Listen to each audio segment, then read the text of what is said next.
Complete Works of Swami Vivekananda. Volume 3. Reports in American Newspapers. Hindus at the Fair.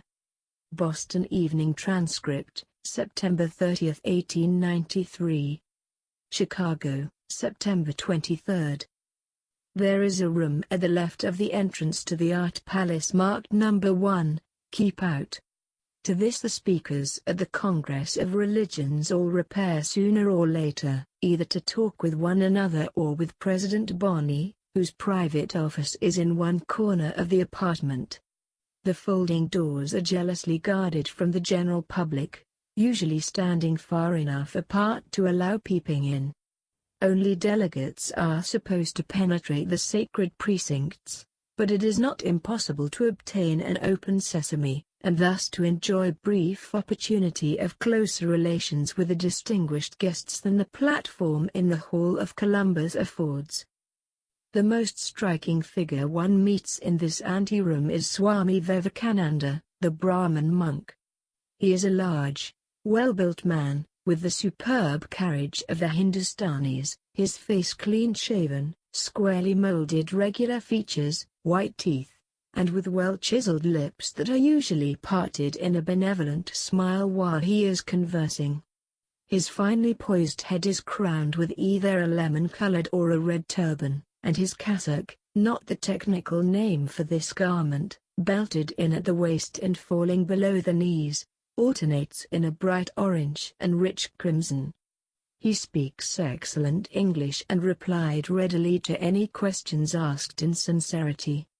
Along with his simplicity of manner there is a touch of personal reserve when speaking to ladies, which suggests his chosen vocation.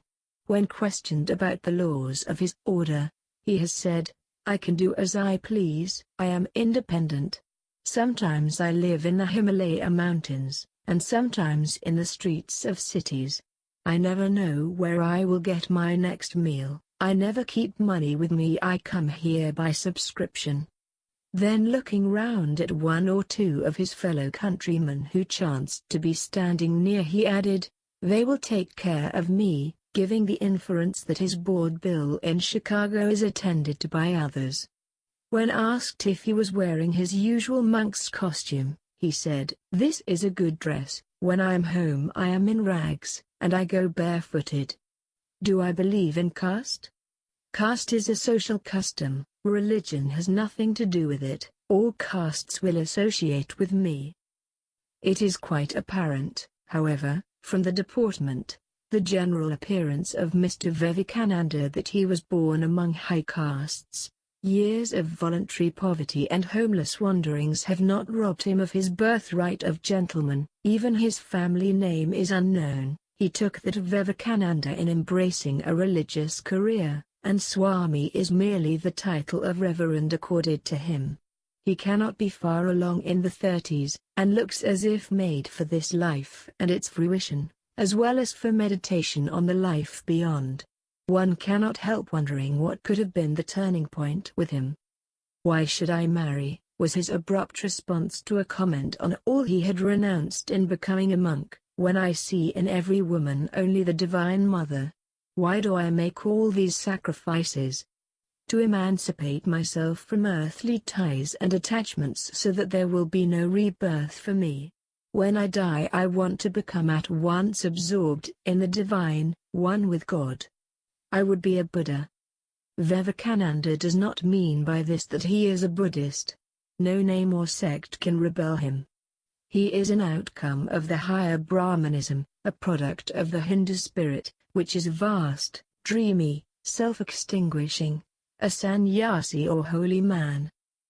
He has some pamphlets that he distributes, relating to his master, Paramahansa Ramakrishna, a Hindu devotee, who so impressed his hearers and pupils that many of them became ascetics after his death.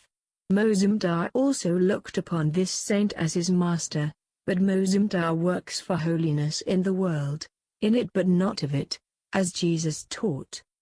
Vivekananda's address before the Parliament was broad as the heavens above us, embracing the best in all religions, as the ultimate universal religion, charity to all mankind, good works for the love of God, not for fear of punishment or hope of reward. He is a great favorite at the Parliament, from the grandeur of his sentiments and his appearance as well. If he merely crosses the platform he is applauded, and this marked approval of thousands he accepts in a childlike spirit of gratification, without a trace of conceit. It must be a strange experience too for this humble young Brahmin monk, this sudden transition from poverty and self-effacement to affluence and aggrandizement. When asked if he knew anything of those brothers in the Himalayas so firmly believed in by the Theosophists, he answered with a simple statement, "I have never met one of them," as much as to imply, there may be such persons, but though I am at home in the Himalayas, I have yet to come across them.